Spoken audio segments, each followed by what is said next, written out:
I would like to talk to you on the future of retail and the way we were working with it. And you have to understand, I'm running a consulting firm, and at a certain point, our customers, and most of them are retailers and some real estate companies, and they said, well, you know, your life, it's easy. You always say what we have to do, and you never have to accomplish something by yourself.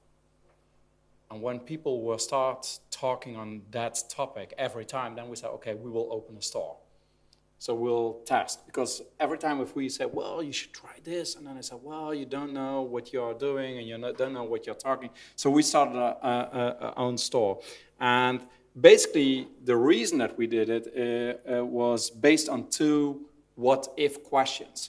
And the first one we had was, what if 50% of all non-food retailing will be done over the internet? You know, in the Netherlands, it's currently 16, 17%. So probably here it's 25, maybe 26%. So could it happen, 50%? It's an awful lot of stuff bought by the internet. But, you know, if we are sitting here, we'll think, well, could be. Then we had the other question was, what if 50% of it will be done by pure players? So 50% of those 50% online will be done by pure players. So companies that hate stores because they think, well, store, brick and mortar, you have to send in people, they have to open the store, and you know, it's always stupid because stores are always open when people don't have time to go there. So it's a very dumb idea having physical stores. Could it happen, 50%? You know, I always thought, well, that's the hard part. Just imagine last Christmas, Amazon did in the US by themselves, they took 39.6% of all online sales. So even that could happen. But if both will happen, 75% of all sales are still done by companies that have somehow a physical touch point with us. And even if you're looking at Amazon, although they only have now, I would say 1.5 store because they will open their second bookstore soon, you know, then still, you know, I can't tell you if they will open more stores, but it could happen. So it's even hard to say who is a pure player in the end. But nevertheless, so there will be quite some companies that will have some physical touch points. And that's what we found interesting. So how will we shop by 2030? Any idea? How will we shop by 2030? Come on, you should know. Normally I'm talking to, and I can tell, you know, we have only one real estate person here, so, and he's even, how will we shop?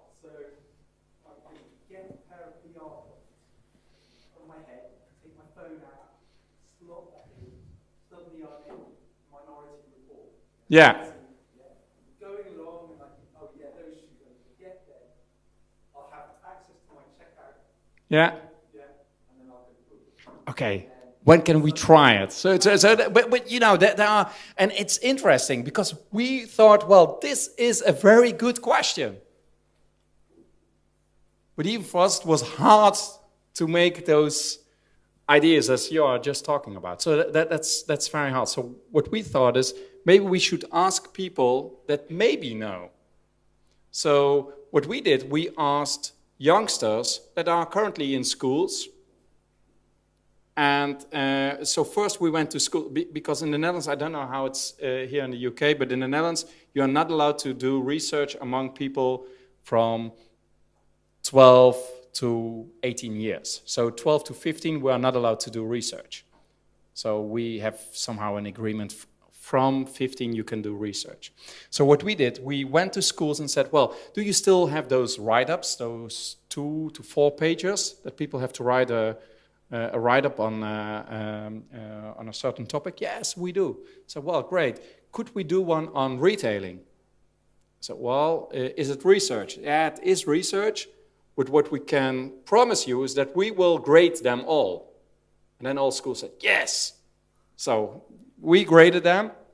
What we learned first was that currently kids in schools it's hard to say that they learn Dutch. It's something that's familiar with Dutch, but it's a different language. So you have to fill in sometimes words. So probably it's the same here with kids on school, that their English is probably worse than yours is. And so that's what we found. But what's interesting, these kids all grew up with the internet. So we could even say it's 100%. But didn't fit into the bubble, so I did 99. But they grew up all with the internet.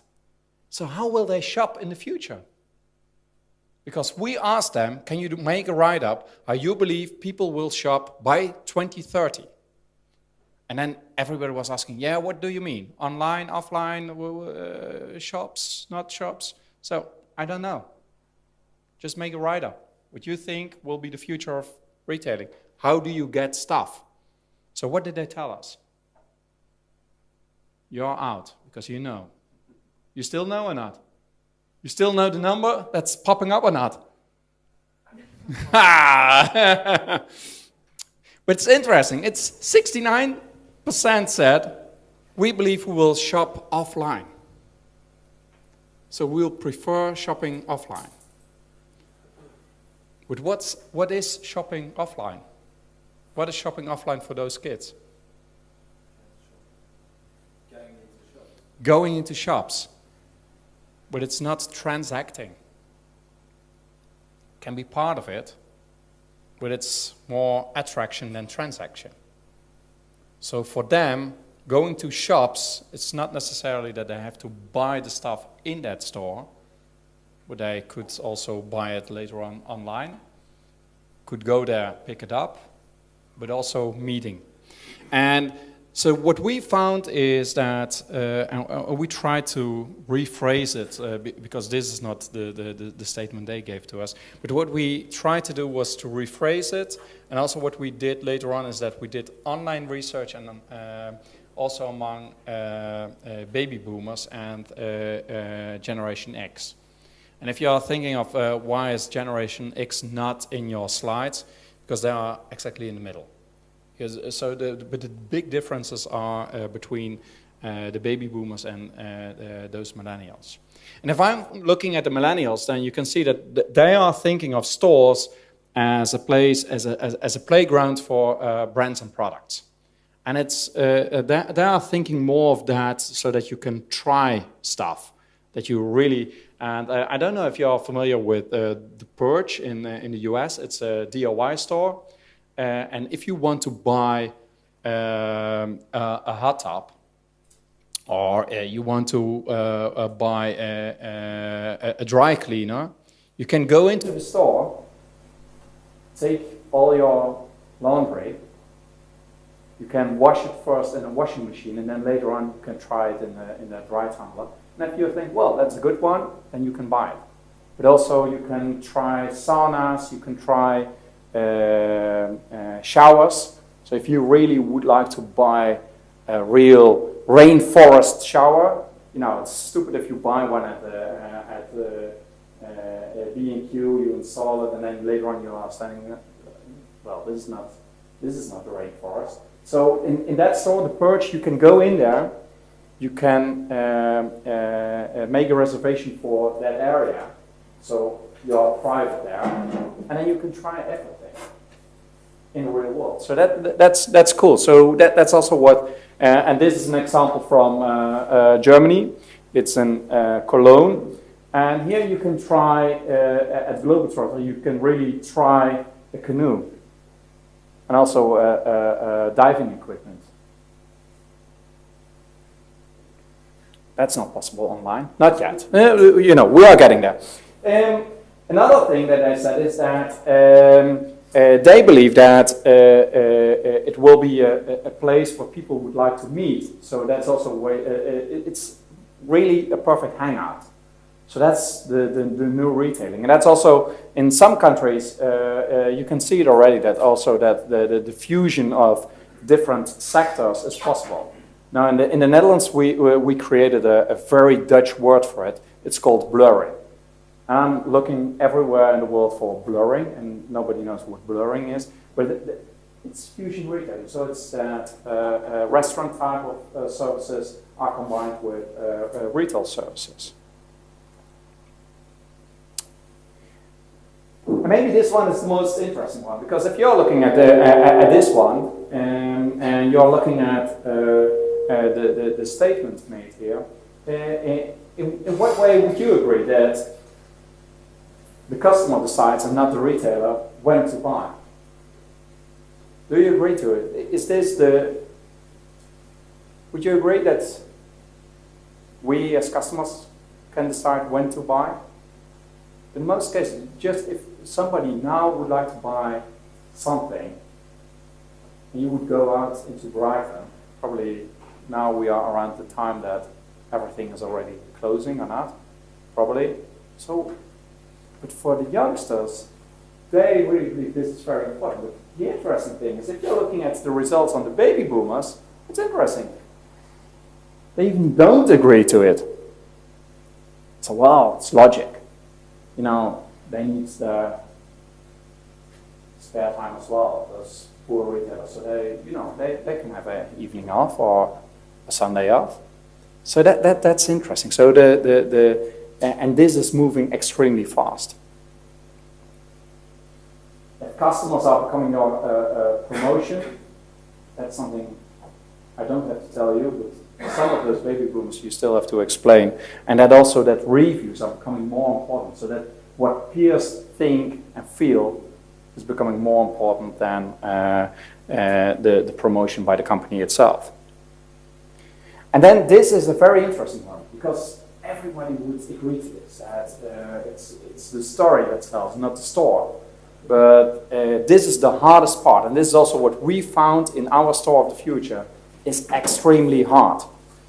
It's easy to have storytelling, because that's also what you do here. So you put some signs on walls and some themes, but it's very hard to live it. And that's something our people also in our store of the future, they have to live it. So the story has to be in their minds and in their hearts. And that's what we found is very hard. So what we did is we started the store, and we started the store in The Hague. And if you're looking at the reasoning behind it is that we wanted to create an environment where we could try to test stuff. But the basic reason for it, why also for our company, is that what we want to do is to improve the performance of our customers every day. Only a little bit, but that's at least what we want to. And also then we thought, well, the store fits within our strategy. So we can use it for testing technologies. And the best what we found is also there is a lot of technology that doesn't work. There's a lot of technology, nobody's benefiting from it. There's a lot of technologies and ideas that are getting out of brilliant minds, and those brilliant minds can explain you perfectly that's the best thing ever, and as soon as you're confronting one customer with it, it's nothing. And just to give you a very simple example. This example, by the way, I did this presentation in Germany, and then everyone was looking at me and said, well, huh? So, what I told them in Germany is we had one solution, and it was push the button. So if you would push the button, something would happen. And that was cool what would happen. So, because you could immediately interact with somebody else at another location, and he or she could perfectly explain why you should buy a refurbished Apple product, which is cool, because you're looking at a refurbished Apple product, you don't know if you have to buy it, you push the button, and somebody starts talking to you. How simple is that? Nobody was pushing the button. Nobody. So we changed the label with it. And we placed another label. Don't touch the button. It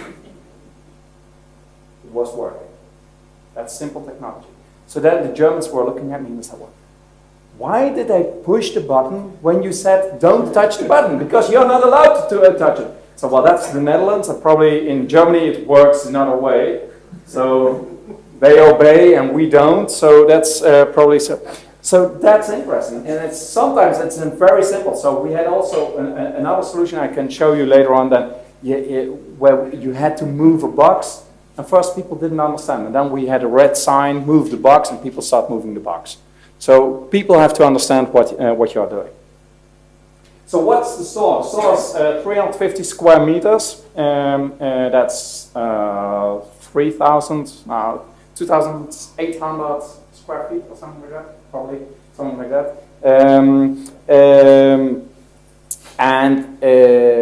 So it's a fairly small location. And what we did, we had 15 different shop-in-shops. And every shop-in-shop we are trying to have some testing some ideas.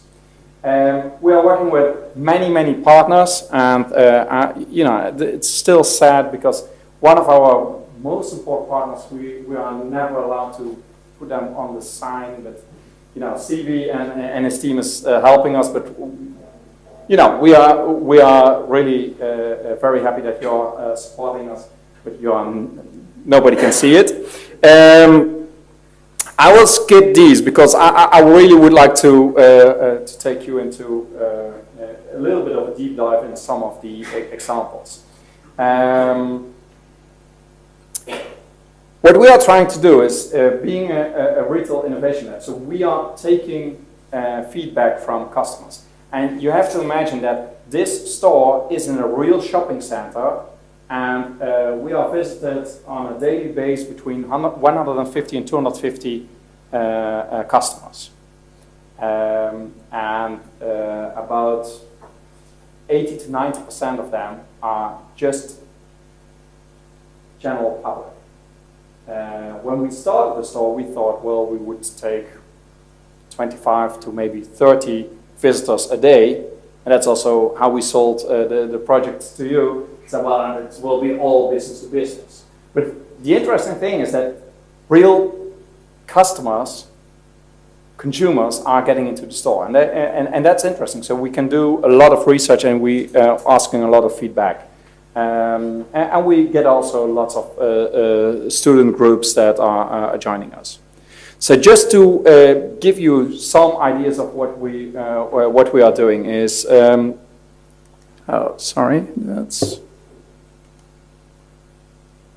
see.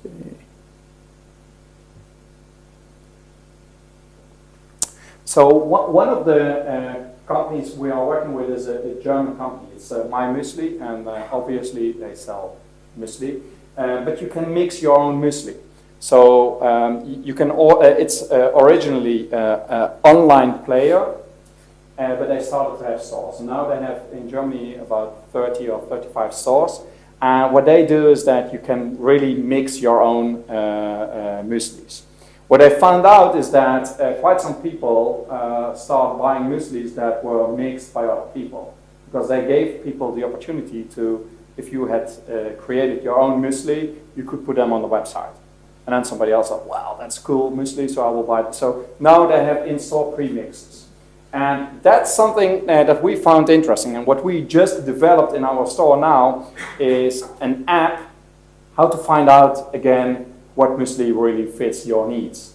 Because that's something, so that now they have many premixes, and then you're getting into the store and you think, well, this is a lot of muesli, and then we only have 15% of that total volume on premixes in our store.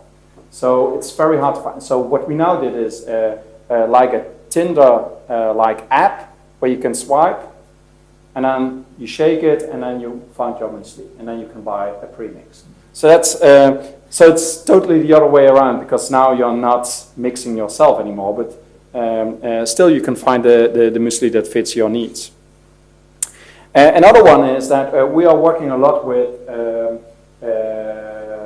presentations and with projection, and especially with projection that's interactive.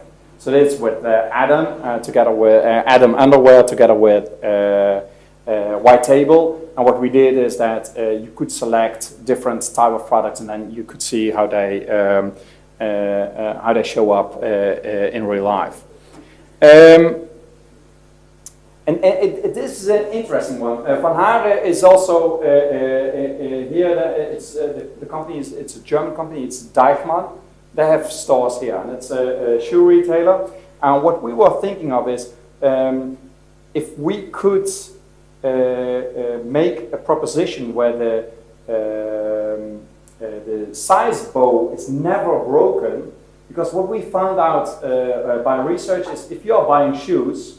And you know by heart that your size is 43 or 8, probably 8 or 9 is your size, then what you would like to do, if you're trying it and it's, you know, always new shoes are always a little bit tight, then you always want to try the one next to it, so one size up. If the one size up is not available, the chance that you're buying the shoes is going down by 50%. That's interesting. So if your size bow is never broken, you have a better chance of selling. So what we thought is if we can make something that the size bow is never broken, because we have all those shoes always to be fitted, and then if we are running out one of those sizes, then we keep the shoe that you can fit, we keep on stock. The only thing is then we will send you the same day or the next day the right size to your home. So then the size bow is never broken. So and that really works for them and for us. This is another one, and GD Sports just bought it today because they filed for bankruptcy, Perry, unfortunately. But so we still have somebody who runs the stores from tomorrow. What we did is that with an interactive projection. You can test shoes, and what we did is it's with a shuttle run. So you can test a shuttle run, and what you can see, because there is within the projection, there's also a measuring tool, so they can see how you are using your shoe while making the steps. So then in the end, they also can project it, how you are using the shoe by doing the shuttle run. And this one, and I took it with me for the ladies, but also for the guys. If you would like to try how lipstick fits your face, and I can tell you, guys, lipstick is cool. You can try it later on. So I took a tablet with me with the app on it. And what we found, what we did together with the University of Maastricht, we did a research together also with MIT product. It's a sociometer, and what we measured is if people. So we measured what they felt about using this app, and also we measured the amount of money people are spending on lipsticks, and we did it in 3 ways. We tested it. First, we had just our HEMA booth. Without any technology. But you could test, as ladies normally test lipstick, they would put it on their hand. So they would check like this, and they'd say, well, that's a cool color, I will buy it. So first we did that. Secondly, we added the virtual mirror, which is iPad. It's made by a company from London, Holician, and we tested that. But you couldn't make the testing on your hand, and then we combined it. And what we found is that the highest average price is paid for a lipstick when you can do both, and and also the highest number of SKUs are sold when you can do both. So, and we found already by adding just the virtual mirror, we could sell more expensive lipsticks. Another interesting one is Riviera Maison. That's a cool one because if you're buying furniture, you go to a store, you're sitting on it, you think this nice chair or a perfect couch, and then well, that's what I want. And then there's only one problem still. And the biggest problem is, does it fit in my room? size-wise and also color-wise. So, and that's what we created. And now you can take it home. So people are sitting in our store on the seats. They think, this is good. I want to take this home. Then they can take it home on their cell phone, and then they can see virtually if it fits. The only thing that we are still working on is sizing, because that's a very hard one. So we really want to calibrate that you know by very sure that the sizing is okay. We have a lot of virtual reality. This is a virtual reality supermarket, but quite some people here will be aware of that. This one I will skip as well, because this is another interesting project we did together with American Express. This is all about wearable technology, and what was created by an Australian-American company are fan shirts. So you have to imagine you're watching rugby, and you would have a shirt, and as soon as somebody gets hit, that you will feel it on your chest by watching TV.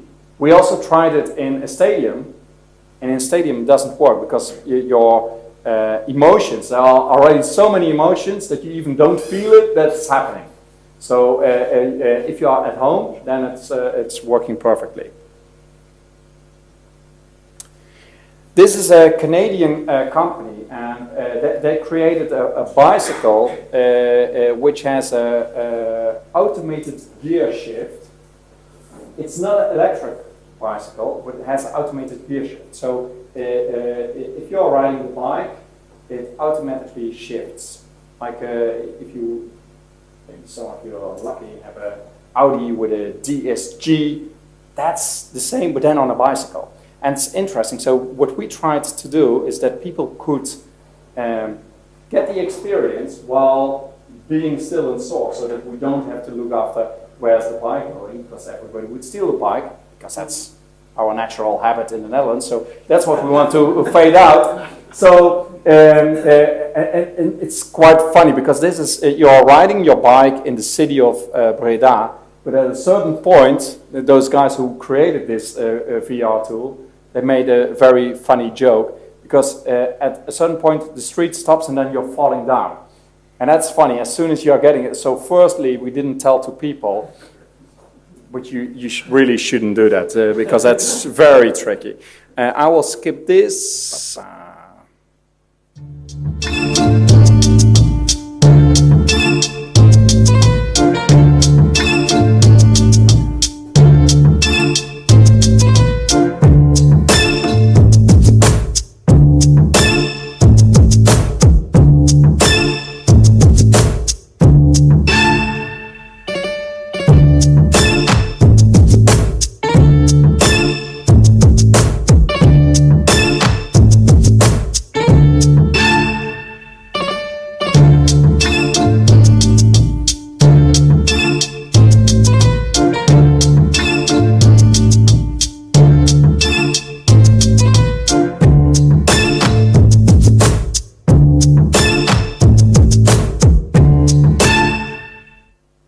This is Balthazar, and Balthazar is our newest feature, and it should have started last week, but 2 weeks ago we got a little bit aware of size and magnitude of Balthazar.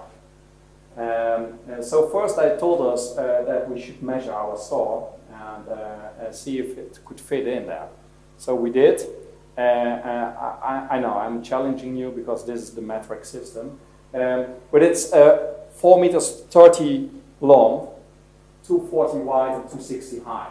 So then we went to our store and 260 high, we were looking at them and said, well, okay, you know, it fits. So they told us, okay, that's fine. So then we can build it up. Okay, that's good. Then 2 days before, 1 week before they should deliver, we had one more conversation with them and said, well, how high is your entrance? So, well, our entrance is 2 meter 20. So, yeah, but it's 2 meters 60 high. I say, yeah, that's not a problem because we have 2 meters 60, we have 4 meters high. So no, you don't understand. These guys are from Slovenia. You don't understand.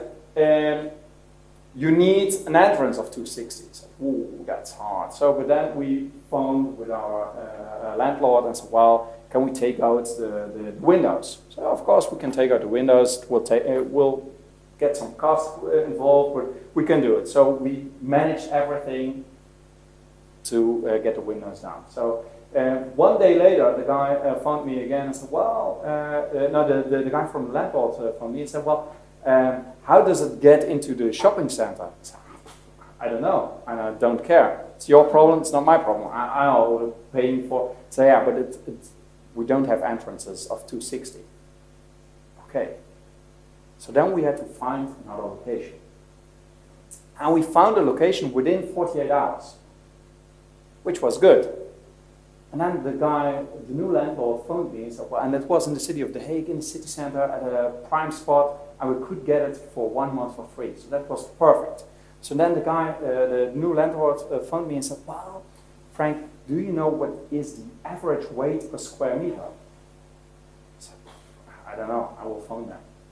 So then it was 4,000 kilos is the total machine, because I'm now talking about a machine, not on a robot.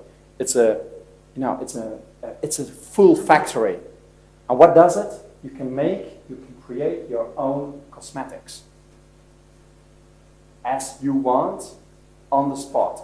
So you're making your own mixture and Balthazar will start producing for you. So then the guy from that new landlord told me, we only can have 250 per square meter. This was more than 4,000. So it was 400 per square meter, almost. And then we found another one, and then we found also out, and that's where I will stop with you, that as soon as you start moving this machine, then it's only 2 meter 40 on which the full weight is, because you can't put everywhere. So then it goes up to 1,600 kilos, almost 1,700 kilos. So you really need a very firm structure. So we found one in Nieuwegein. That's also the reason John is not here, because he's there. That's our pop-up store. So we have now 2 stores, and the Balthazar will be there for the upcoming month. And then my question for you, and then you can have questions for me. Are we still looking for new opportunities? Yes, we are still looking for new opportunities. And we have many wishes. The only thing is that for now, our plan is that we will close the store on August 1st. So we are still negotiating with some partners and try to find some money to extend the rent till the end of the year. But for now, it's that we will terminate the store on August 1st. So who can move fast can have a great opportunity to really test stuff in a store, in a real customer environment. We have some universities that are working with us, and also we are more than happy to everybody who would like to test something to give you the opportunity. And thank you for having me here. Thank you.